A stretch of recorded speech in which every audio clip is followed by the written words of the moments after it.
Sir ಬಂಧುಗಳೇ ನಮಸ್ಕಾರ. ನೀವೆಲ್ಲರೂ ಬೆಳಿಗ್ಗೆ ನೋಡಿದ್ರಿ ನಮ್ಮ ಪಕ್ಷದ ಗೌರವಾಧ್ಯಕ್ಷರಾಗಿರ್ತಕ್ಕಂಥ ರವಿಕೃಷ್ಣ ರೆಡ್ಡಿ ಅವರು ಇನ್ನೊಂದು ನಮ್ಮ ಪಕ್ಷದ ಕಚೇರಿ ಇಲ್ಲೇ ಇರೋದು. ಕಚೇರಿ ಮುಂದೆನೇ ಒಂದು ಮರ, ತುಂಬ ಹಳೆ ಮರ, ಭಾಳ ದೊಡ್ಡ ಎತ್ತರವಾದಂಥ ಮರ. ತುಂಬ ಭಾಳ ದಿನಗಳಿಂದಲೇ ಅದೇನೋ ಗೊತ್ತಿಲ್ಲ, ಪೂರ್ತಿ ಒಣಗೋಗಿತ್ತು ಮರ. ಒಣಗೋಗಿ ಇವತ್ತು ನಾಳೆನೋ ಬೀಳೋ ಥರ ಇತ್ತು. ಬಹುಶಃ ಬೆಂಗಳೂರಿನಲ್ಲಿ ಬಹುತೇಕ ಕಡೆಗಳಲ್ಲಿ ನೋಡಿದ್ರೆ ನಾವು ಇಂಥ ಮರಗಳು ಒಣಗಿ ಬಿದ್ದು ನಿಂತಿರ್ತವೆ, ಇವಾಗಲೂ ನಾಳೆನೋ ಬೀಳೋ ಹಾಗೆ. ಆದರೆ ಅದನ್ನು ಕಾಲಕ್ಕೆ ನೋಡಿಕೊಂಡು ಒಣಗಿರೋದನ್ನ ಕಟ್ ಮಾಡುವಂಥ ಕೆಲಸವನ್ನು BBMP ಅವರು ಮತ್ತು ಫಾರೆಸ್ಟ್ ಇಲಾಖೆಯವರು ಮಾಡಬೇಕು. ಆದರೆ ಯಾರ್ದೋ ತಲೆ ಮೇಲೆ ಬಿದ್ದು ಅನಾಹುತ ಆಗಿ ಯಾವುದೋ ಒಂದು ಸಾವು ನೋವು ಸಂಭವಿಸೋ ತನಕ ಇವರು ಆ ಕೆಲಸವನ್ನು ಮಾಡೋದಿಲ್ಲ. ಇವತ್ತು ಬೆಳಿಗ್ಗೆ ನಮ್ಮ ಪಕ್ಷದ ರವಿಕೃಷ್ಣ ರೆಡ್ಡಿ ಅಧ್ಯಕ್ಷರು ಗೌರವಾಧ್ಯಕ್ಷರು ಲೈವ್ ಮಾಡಿದ ಕಾರಣಕ್ಕಾಗಿ ಈಗ ಇವರು ಬಂದಿದ್ದಾರೆ ಎಚ್ಚೆತ್ಕೊಂಡು. BBMP ಅವರು ಮತ್ತು ಫಾರೆಸ್ಟ್ ಅವರು ಮತ್ತು ಹೀಗಾಗಿ ಮರವನ್ನು ಕಡಿತಾ ಇರೋದನ್ನು ನಾವು ಗಮನಿಸ್ಬೋದು. ಬೆಂಗಳೂರಿನಲ್ಲಿ ಹೆಚ್ಚು ಜನ ಬಹುಶಃ ಪ್ರತಿ ಮಳೆಗಾಲ ಬಂದರೆ ಬೆಂಗಳೂರಿನಲ್ಲಿ ಒಂದು 10-20 ಜನ ಬಹುಶಃ ಈ ಥರ ಮರ ಬಿದ್ದನೇ ಸಾಯ್ತಾರೆ. ನಾವು ನೋಡ್ತಾ ಇರ್ತೀವಿ ಮರ ಬಿದ್ದು ಸತ್ರು ಅಂತ. ಆದರೆ ಅದನ್ನೆಲ್ಲವನ್ನ ನೋಡಿಕೊಂಡು ಈ ಥರದ್ದೇನಾದ್ರೂ ಆಗಬಾರ್ದು ಅನ್ನೋ ರೀತಿಯಲ್ಲಿ ತಡೆಯೋದಕ್ಕೆ ಬೇಕಾಗಿರುವಂಥ ಕ್ರಮಗಳನ್ನ ತೆಗೆದುಕೊಳ್ಳೋದಕ್ಕೆ ಇರುವಂತಹ ಸಿಬ್ಬಂದಿಗಳು ಮತ್ತು ಅಧಿಕಾರಿಗಳು ಆ ಕೆಲಸವನ್ನು ಸಮರ್ಥವಾಗಿ ಮಾಡದೇ ಇರುವಂಥ ಕಾರಣಕ್ಕಾಗಿ ಈ ಥರದ್ದು ಸಾವು ನೋವುಗಳು ಸಂಭವಿಸುವಂಥದ್ದು.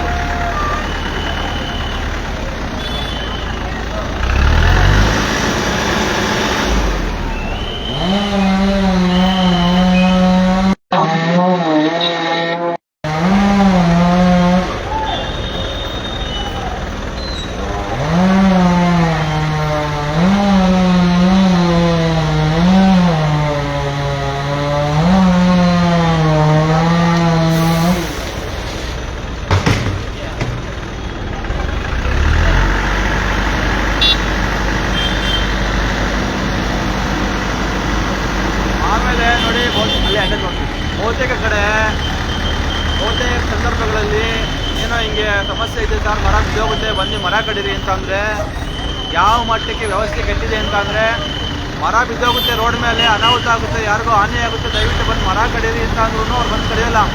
ಈ ಮರ ಕಡಿಯೋದಕ್ಕೇ ಪಾಪ ಅಂಗಡಿಯವ್ರು ಹೇಳ್ತಾ ಇದ್ರು 20,000 40,000 ರೂಪಾಯಿ ನೀವು ಕೊಡಬೇಕು, 40,000 ಕೊಟ್ಟರೆ ಮಾತ್ರ ನಾವು ಮರ ಕಡಿಯೋದು ಅಂತೇಳಿ ಅಧಿಕಾರಿಗಳು ಹೇಳಿದರು ಅಂತ. ಏನು ಪ್ರಾಣ ಹೋಗ್ತಾ ಇದೆ, ಜೀವ ಹೋಗ್ತಾ ಇದೆ ಅಂತಂದ್ರೂ ಇವ್ರಿಗೆ ಲಂಚ ಇಲ್ಲದೆ ಯಾವ ಕೆಲಸನೂ ಮಾಡಲ್ಲ ಅನ್ನುವಂತಹ ಪರಿಸ್ಥಿತಿ ಇವತ್ತು ನಿರ್ಮಾಣ ಆಗಿದೆ. ಇನ್ನೊಂದು ಕಡೆಯಲ್ಲಿ ದುಡ್ಡಿರುವಂಥ ಜನರು, ಏನು ಹಣವಂತರು, ಅಧಿಕಾರ ಇರುವಂಥ ಜನರು ವಿನಾಕಾರಣ ಒಳ್ಳೊಳ್ಳೆ ಮನೆಗಳಲ್ಲಿ ಸಮಸ್ಯೆ ಆಗುತ್ತೆ, ನಮ್ಮ ಬಿಸ್ನೆಸ್ಗೆ ಸಮಸ್ಯೆ ಆಗುತ್ತೆ, ನಮ್ಮ ಮನೆ ಮುಂದೆ ನಮಗೇನೋ ತೊಂದರೆ ಆಗುತ್ತೆ ಅನ್ನೋ ಕಾರಣಕ್ಕಾಗಿ ಅದು ಜೋರ ಬಿಡುತ್ತೆ. ಅದಕ್ಕೆ ಕಡೆ ಬಂದಿದ್ದೀವಿ.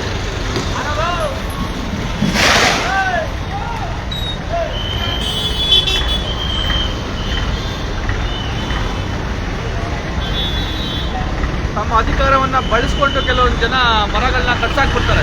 ಒಳ್ಳೆ ಮರಗಳನ್ನೇ, ಹಸಿರಾಗಿರುವಂಥ ಮರಗಳನ್ನೇ, ಒಳ್ಳೆ ಮರಗಳನ್ನೇ ಕಟ್ಸಾಕ್ಬಿಡ್ತಾರೆ. ಇನ್ನೊಂದು ಕಡೆ ಇನ್ನೇನು ಮರ ಬಿದ್ದೋಗುತ್ತಪ್ಪ, ಒಣಗೋಗಿದೆ ಮರವನ್ನು ಕಡಿದೆಯ ಅಂತ ಅಂದ್ರೂ ಇವರು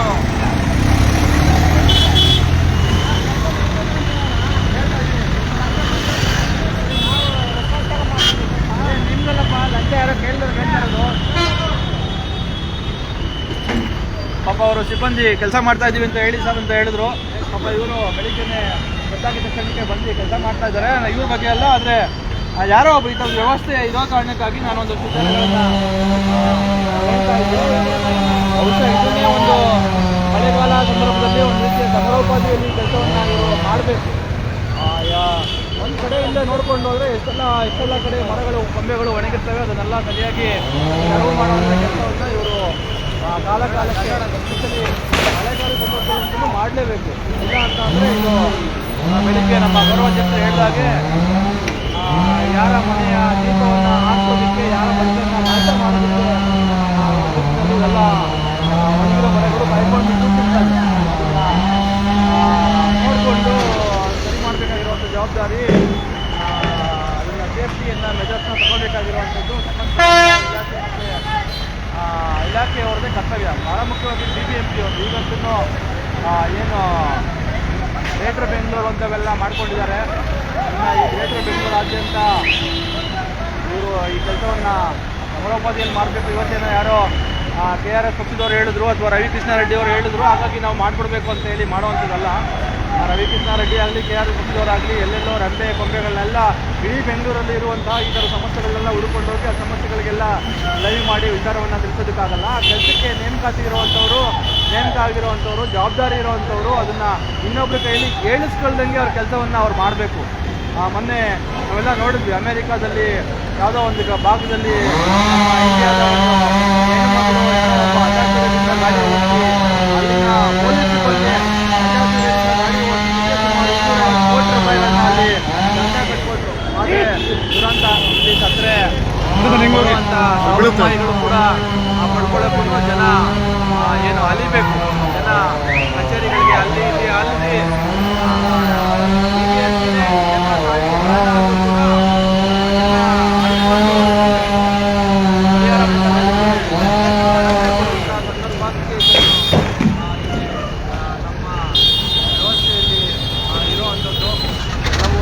ಬದಲಾಗಬೇಕು, ಎಲ್ಲನೂ ಸರಿ ಹೋಗಬೇಕು. ಜನ ಎಚ್ಚೆತ್ಕೋಬೇಕು ಮತ್ತು ಜನ ಕೇಳೋಂಗಾಗಬೇಕು. ಜನರಿಗೆ ಧ್ವನಿ ಇದೆ, ಜನರ ಧ್ವನಿಗೊಂದು ಬೆಲೆ ಇದೆ, ಜನರ ಧ್ವನಿಗೊಂದು ಶಕ್ತಿ ಇದೆ ಅಂತ ಹೇಳಿ ಇವ್ರಿಗೆ ಅನ್ನಿಸ್ದಾಗ ಮಾತ್ರ ಇವರು ಈ ದಪ್ಪ ಚರ್ಮದ ವ್ಯವಸ್ಥೆ ಎಚ್ಚೆತ್ಕೊಳ್ಳುತ್ತೆ ಅನ್ನುವಂಥದ್ದನ್ನು ಈ ಒಂದು ಪ್ರಕರಣದಲ್ಲಿ ಉದಾಹರಣೆಯಾಗಿ ಜನ ಗಮನಿಸಬೇಕು. ಇವತ್ತಿನ ರಾಜಕಾರಣಿಗಳಂತೂ ಭಾಳಷ್ಟು ಜನರು ಬಹುತೇಕರು ಸ್ಟಂಟ್ ಮಾಸ್ಟರ್ಗಳು. ಎಲ್ಲೆಲ್ಲಿ ಪ್ರಚಾರಗಳಿದೆ, ಎಲ್ಲೆಲ್ಲಿ ನಮಗೆ ಏನು ಓಟ್ ಸಿಗುತ್ತೆ ಅನ್ನೋದನ್ನು ನೋಡ್ತಾರೆ ಹೊತ್ತು ಈ ಥರದ್ದು ಏನೋ ಯಾವುದೋ ಒಂದು ಜನರ ಪ್ರಾಣವನ್ನು ಕಟ್ಟಿಸುವಂತಹ, ಜನರ ಬದುಕನ್ನು ಹಾಳು ಮಾಡುವಂತಹ, ಜೀವ ಮತ್ತು ಬದುಕಿನ ಪ್ರಶ್ನೆಯಾಗಿರುವಂತಹ ಈ ಥರದ ಕೆಲಸಗಳನ್ನು ಮಾಡೋದಕ್ಕೆ ಅವರು ಹೋಗೋದಿಲ್ಲ. ಬಹುತೇಕ ಶಾಸಕರು ಒಂದು ಸೂಕ್ಷ್ಮತೆ ಆಗಲಿ ಅಥವಾ ಒಂದು ವಿವೇಚನೆ ಆಗಲಿ ಕಾಳಜಿ ಆಗಲಿ ಇವತ್ತಿನ ಶಾಸಕರುಗಳಿಗೆ ಇಲ್ಲ. ಯಾವುದೋ ಸಂದರ್ಭದಲ್ಲಿ ಜನರಿಗೆ ಒಟ್ಟಿಗೆ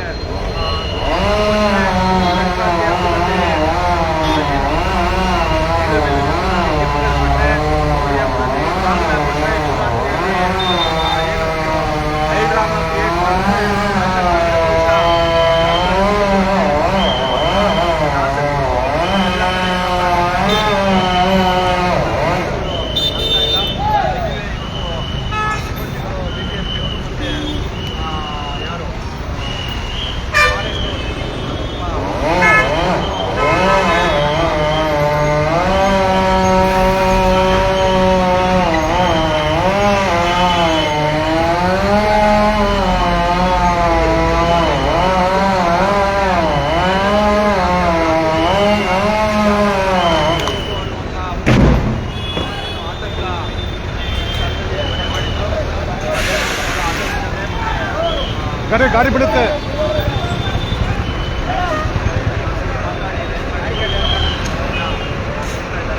ಯಾರು ಕಂಟ್ರೋಲ್ ಮಾಡಿ.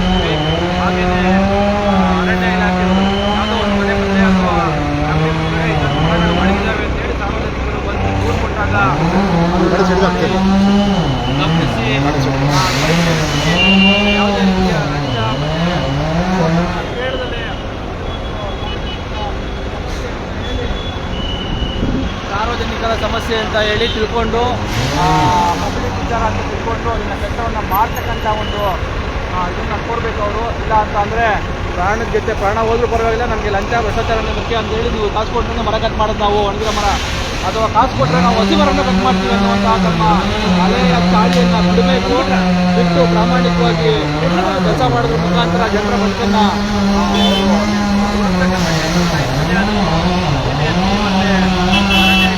ಮಾಡಿ ಅಂತ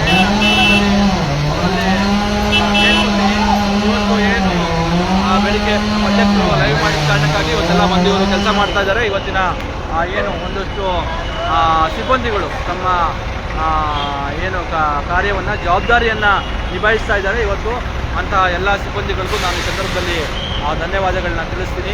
ಯಾರು ಇದನ್ನು ಲೈವ್ನ ನೋಡೇನೆ ಎಚ್ಚೆತ್ತುಕೊಂಡು ಬಂದು ಈ ಮರವನ್ನು ಕಡಿಯೋದಕ್ಕೆ ಮುಂದಾಗಿರುವಂತಹ ಎಲ್ಲ ಸಿಬ್ಬಂದಿಗಳು ಮತ್ತು ಅಧಿಕಾರಿಗಳಿಗೂ ಧನ್ಯವಾದಗಳು. ಹಾಗೆ ದಯವಿಟ್ಟು ಬೆಂಗಳೂರಲ್ಲಿರುವಂಥ ಎಲ್ಲ ಅಧಿಕಾರಿಗಳು ಸ್ವಲ್ಪ ಎಚ್ಚೆತ್ತುಕೊಂಡು ಈ ಕೆಲಸವನ್ನು ಮಾಡಬೇಕು. ಬೆಂಗಳೂರಲ್ಲಿರುವಂಥ ಸಾಕಷ್ಟು ಈ ಥರದ ಒಣಗಿರುವಂಥ ಮರಗಳನ್ನು ತೆರವುಗೊಳಿಸಿ ಜನರ ಜೀವವನ್ನು ಕಾಪಾಡಬೇಕು ಅಂತ ಹೇಳಿ ನಾನು ಈ ಸಂದರ್ಭದಲ್ಲಿ ಎಲ್ಲರೂ ಸರ್ಕಾರಿ ಅಧಿಕಾರಿಗಳು ಯಾರಿದ್ದಾರೆ ಜವಾಬ್ದಾರಿ ಇರುವಂಥ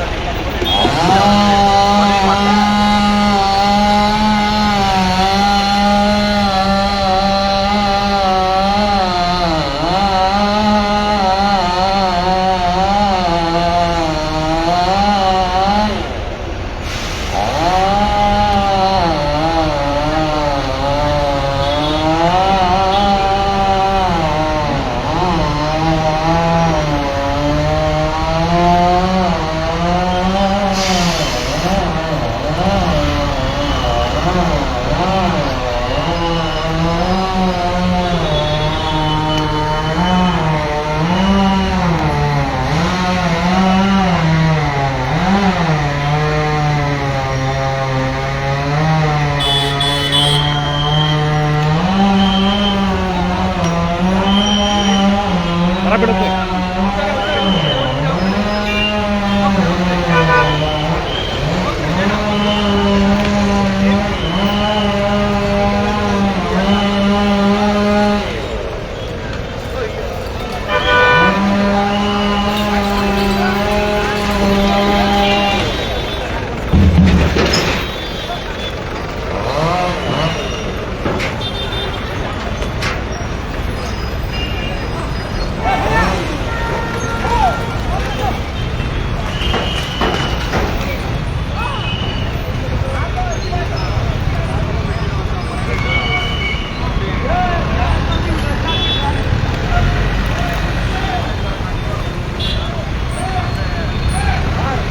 ಇಲ್ಲ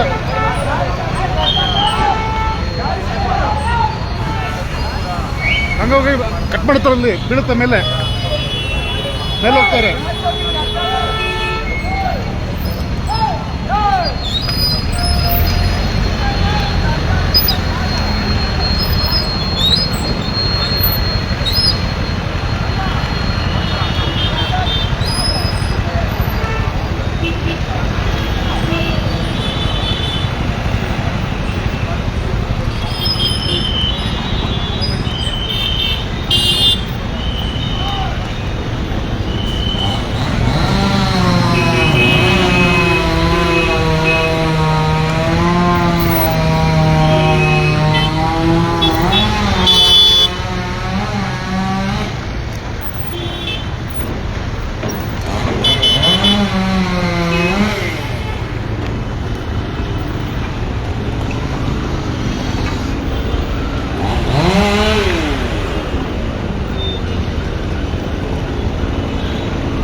ಮಾತುಗಳನ್ನು ಏನು ಹೇಳ್ತಾ ಇದ್ದಾರೆ ಜನ, ಕೇವಲ ಬಿಲ್ಡಿಂಗ್ಗಳನ್ನು ಅಥವಾ ಕಾಂಕ್ರೀಟ್ಗಳನ್ನು ಹಾಕ್ಬಿಟ್ರೆ ಮಾತ್ರ ಬೆಂಗಳೂರಿಗೆ ಖ್ಯಾತಿ ಬರಲ್ಲ.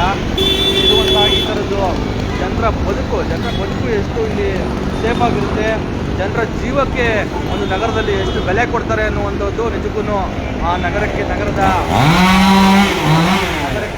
ಖ್ಯಾತಿ ಹೆಚ್ಚು ಮಾಡುವಂಥ ವಿಚಾರಗಳು. ಸುಮ್ಮನೆ ಕೇವಲ ಇಲ್ಲಿ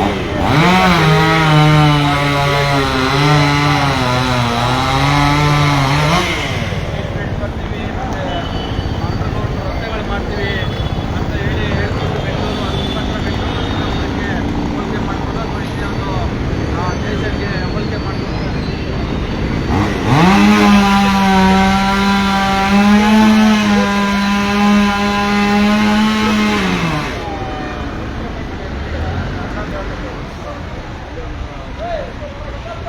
ನಾವು ಅಲ್ಲೇ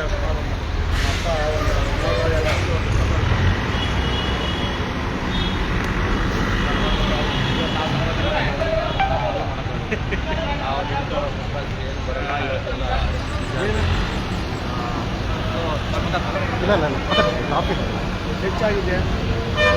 ಅವಾಗಿಂದ ಹೆಂಗೆ ಆಗಿತ್ತಾ ಗೊತ್ತಿಲ್ಲ ಸರ್.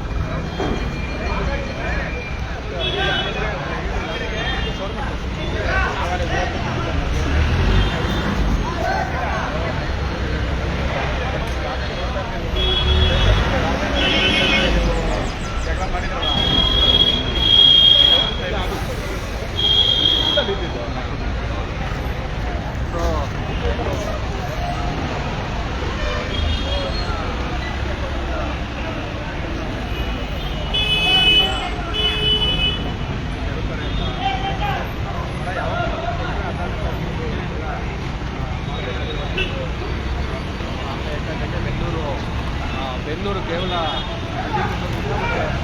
ಕಾಮಗಾರಿಗಳು ಮಾಡೋದ್ರಿಂದ ಬೆಂಗಳೂರಿಗೆ ಖ್ಯಾತಿ ಬರೋಲ್ಲ. ಇಂಥದ್ದು ಬೆಂಗಳೂರಿನಲ್ಲಿ ಜನರ ಜೀವನ ಯಾವ ಮಟ್ಟದಲ್ಲಿದೆ ಮತ್ತು ಜನರ ಜೀವಕ್ಕೆ ಬೆಲೆ ಕೊಡುತ್ತೆ, ಬೆಲೆ ಇದೆ ಈ ನಗರದಲ್ಲಿ ಅನ್ನೋ ಆಧಾರದಲ್ಲೂ ಕೂಡ ಬೆಂಗಳೂರಿಗೆ ಖ್ಯಾತಿ ಬರುತ್ತೆ. ಹೀಗಾಗಿ ಆ ನಿಟ್ಟಿನಲ್ಲಿ ಆಗಬೇಕಾಗಿರುವಂಥ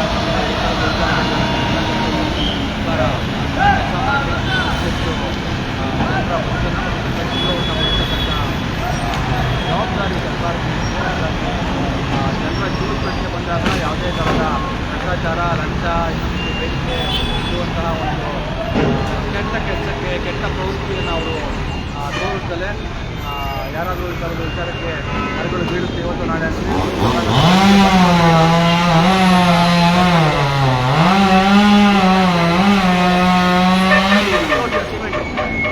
ಇಲ್ಲೇ ಜೂ ಮಾಡಿ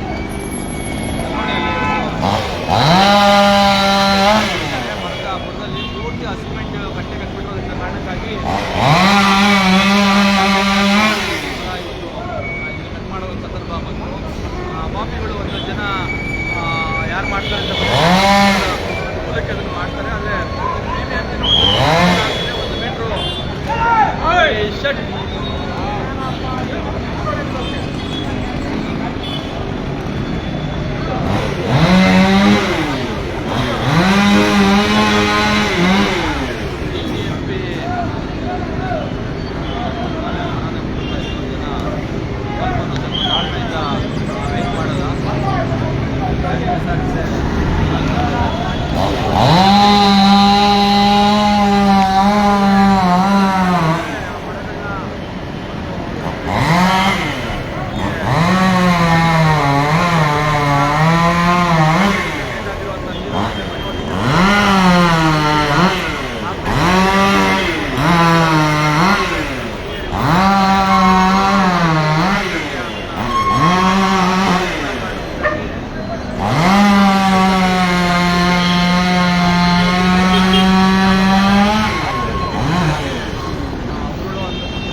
ಅವರು ಹೇಳಿದಾಗೆ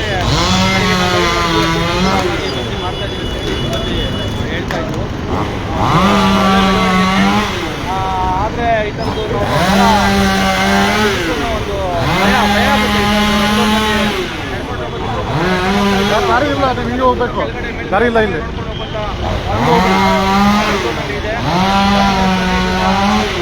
ಅಧಿಕಾರಿಗಳು ಅವರೇನೆ ದಾರಿ ಇಲ್ಲ. ಕಟ್ ಮಾಡೋದು ಜವಾಬ್ದಾರಿ ಅವ್ರದ್ದು. ಇಷ್ಟೆಲ್ಲ ಜನರು ಸಿದ್ದಪ್ಪ ಅಂತ ಒಬ್ಬರು ನಿಸ್ವಾರ್ಥವಾಗಿ ಸಮಾಜಕ್ಕಾಗಿ ದುಡಿತಾ ಇದ್ದಂಥ ಒಬ್ಬ ವ್ಯಕ್ತಿ ನಮ್ಮ ಸಂಗಾತಿ ಸಿದ್ದಪ್ಪ ಅವರು ಕಳೆದ 8 ವರ್ಷಗಳಿಂದ ಸುತ್ತಮುತ್ತ ನಿಮ್ಮ ನಗರ ಇದು ಬಹಳ ಸಮಾಜಕ್ಕೆ ದೊಡ್ಡ ಅರ್ಥ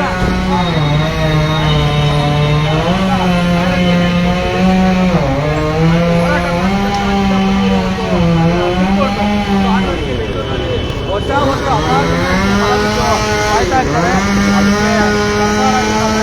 ವಿಚಾರವನ್ನು ಪರಿಗಣಿಸಿ ಆ ಥರದ್ದು ಅನಾಹುತ ಆಗುವಂಥ ಸಂಭವ ಇದ್ದಾವೆ. ಅದನ್ನು ತಡೆಯುವಂಥ, ಅದನ್ನು ಕಡ್ದಾಕಿ ಅದನ್ನು ಸರಿಪಡ್ತಕ್ಕಂಥ ಕೆಲಸವನ್ನು ಮಾಡಬೇಕು. ಬಟ್ ಇವತ್ತು ಏನು ಗೌರವಾಧ್ಯಕ್ಷರು ಮಾಡಿದಂಥ ಮನವಿಗೆ ಅವ್ರು ಮಾಡಿದಂಥ ಲೈವನ್ನು ನೋಡಿ ಎಚ್ಚೆತ್ಕೊಂಡು ಬಂದು ಇವತ್ತು ಈ ಮರವನ್ನು ಕಟಾವು ಮಾಡೋದ್ರ ಮುಖಾಂತರ ಇಲ್ಲಿ ಹಲವಾರು ಜನರ ಜೀವವನ್ನು ಕಾಪಾಡಿರುವಂತಹ ಸಿಬ್ಬಂದಿಗಳಿಗೆ ಮತ್ತು ಅಧಿಕಾರಿಗಳಿಗೆ ನಾನು ಈ ಸಂದರ್ಭದಲ್ಲಿ ಧನ್ಯವಾದಗಳನ್ನ ತಿಳಿಸ್ತೀನಿ. ಕೇವಲ ಇದೊಂದು ಜನ KR ಕೃಷ್ಣವ್ರು ಹೇಳಿದ್ರು ಮಾಡುವಂಥ ಕೆಲಸ ಆಗಬಾರ್ದು. ಇಡೀ ಬೆಂಗಳೂರಿನಲ್ಲಿ ಎಲ್ಲೆಲ್ಲಿ ಈ ಥರದ್ದು ಸಮಸ್ಯೆಗಳಿದ್ದಾವೆ ಆ ಸಮಸ್ಯೆಗಳ ಗಮನ ಹರಿಸಿ ಆ ಸಮಸ್ಯೆಗಳನ್ನ ಬಗೆಹರಿಸ್ತಕ್ಕಂಥ ಕೆಲಸವನ್ನು BBMP ಮತ್ತು CBA ಮತ್ತು ಫಾರೆಸ್ಟ್ ಇಲಾಖೆಯವರು ಮಾಡಲಿ, ಸ್ವಯಂಪ್ರೇರಿತವಾಗಿ ಮಾಡಬೇಕು ಅಂತ ನೀವು ಹೇಳ್ತಾ ಇದ್ದೀರಾ. ಹೌದು, ಅವ್ರ ಜವಾಬ್ದಾರಿ ಇದು, ಅವ್ರ ಜವಾಬ್ದಾರಿ, ನಾವೇನು ಹೇಳೋದಲ್ಲ. ಯಾರೇ ಹೇಳ್ತಾರೆ ದೂರು ಕೊಡ್ತೀವಿ, ಸಾಮಾನ್ಯ ಜನರು ಎಲ್ಲ ದಿವಸ ದೂರು ಕೊಡೋದಕ್ಕಾಗುತ್ತಾ? ಇವರು ಕೆಲಸ ಅದೇ ಕೆಲಸ ಅದು ಮಾಡಬೇಕು.